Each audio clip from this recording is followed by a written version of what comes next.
Hey guys, long time no see. So I made a video about a year ago talking about my top 10 favorite monsters in Monster Hunter World, and today I bring you a similar product. For 1 year, the knowledge of my favorite monsters was enough to keep you guys satiated. But eventually you all grew hungry for knowledge again, and presented me with an age-old enigma. So, as per the request of many, this is my official, undoctored, unbiased Monster Hunter weapon tier list. You all know the premise of a ranking video by now, so I decided a little twist onto this one. I'll be ranking the weapons based off the low rank versions, which in most cases are the defender weapon versions, against low rank, event, and optional quest monsters. My armor set is the same for all weapons as well. My only skills will have to do with stamina recovery because, well, who wants to wait for stamina with any weapon? So, with all that said, let's get right into the list. The lance. Where to even begin with such a complicated and in-depth weapon? How about we start with the basic attacks? There's poke, another poke, and then one final poke. Occasionally, you may have to pull off a block, super poke, or a counter poke. That's fully dependent on whether you are able to utilize 110% of your brain. Do you like watching paint dry?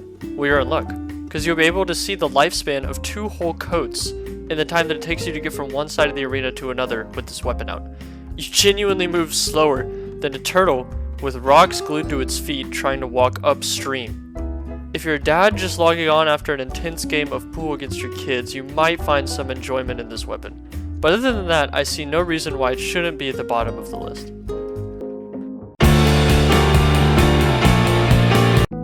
I used to think that putting a gun on anything would make it cool. I was clearly proven wrong in this case.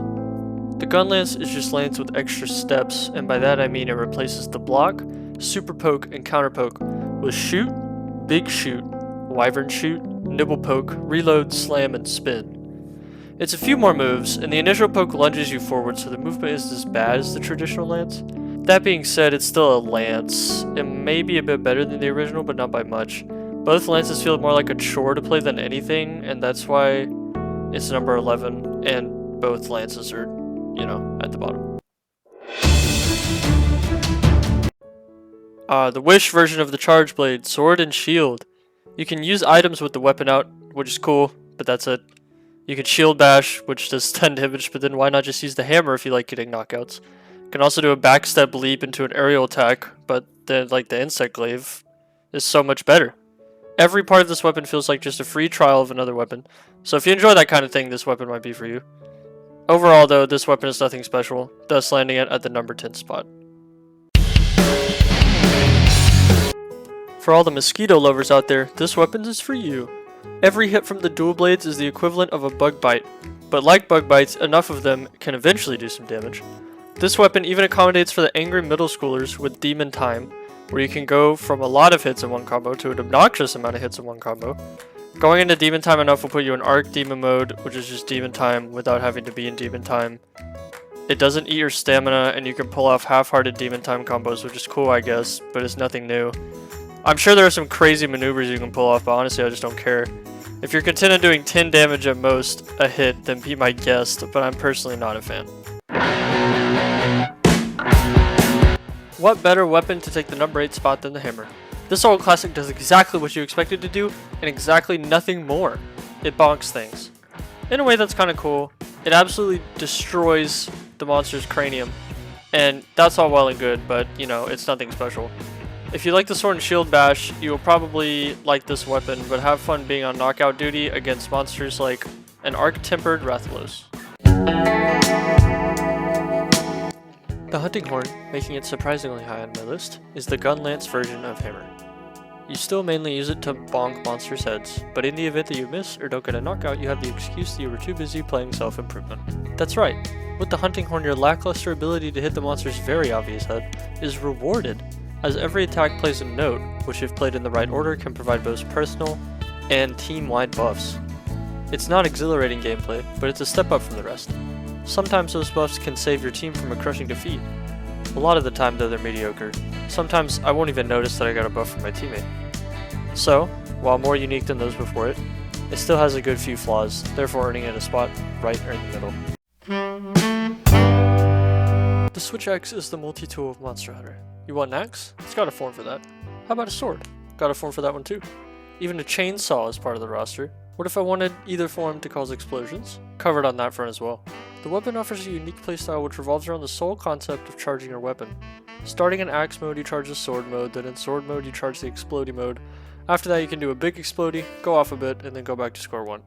It's a cool idea, but I personally didn't take a liking to it. The weapon is too sluggish for me, and all the attacks sort of lock you into a mini combo that takes a while to get out of. Overall, just a borderline serviceable weapon. Wouldn't you know it, the Chargeblade takes the number 5 spot, ahead of most but still below a few. Much like the Switch Axe, this weapon can morph. There's an axe mode and superior sword and shield mode. Along with this, there is also a charge mechanic, where dealing damage leads to filling files and in turn you doing more damage. At minimum, you will have to memorize 3 entire movesets for this weapon, and all the combos in between. Once you get it all down, it's a pretty fun weapon. But I think I speak for most when I say no one wants to watch an hour-long guide video just to learn the basics of a weapon. Honestly, this weapon is a pain. But those of you who don't mind putting your brain into overdrive for an entire hunt might just get a hit of serotonin from actually landing an amped elemental discharge.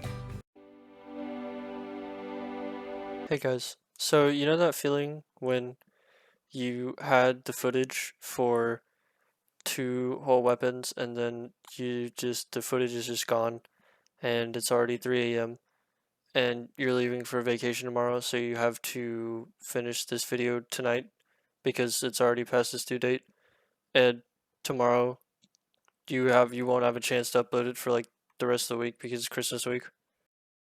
Good, I'm glad we understand each other on that front. Number 4 was Greatsword because I don't know, it was number 4, and then number 2 was Insect Glaive. I literally have this whole Google Doc made for a script and I don't get to use it, so I'm a little peeved at the moment. But anyway, sorry for the interruption. On with the video. The bow is an interesting weapon to say the least. It performs as you would expect, and there isn't much to learn mechanics or combo-wise, and the codings are just a matter of common sense and habit. However, beyond all this blandness is a functioning weapon with serviceable movement and 1 or 2 cool attacks. The Dragon Piercer, much like the Greatsword, actually feels like a powerful attack when you land it, and the wind-up with the animation just gives it an epic feeling. The bow takes spot number 3 easily, providing serviceable gameplay while also requiring a level of pre-hunt preparation.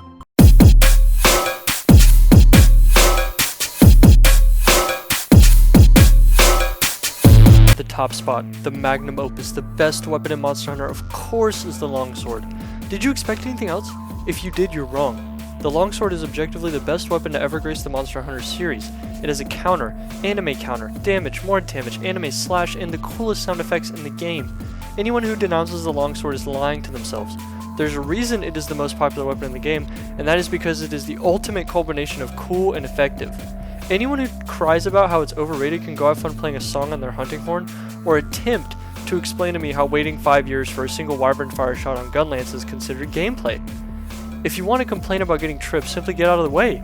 The longsword is probably doing more damage than you could ever contribute anyways. With that, my factual list is concluded. I hope you guys did enjoy this video, and remember to stay safe out there. Happy holidays, and I'll see you in the next one. Thanks for watching.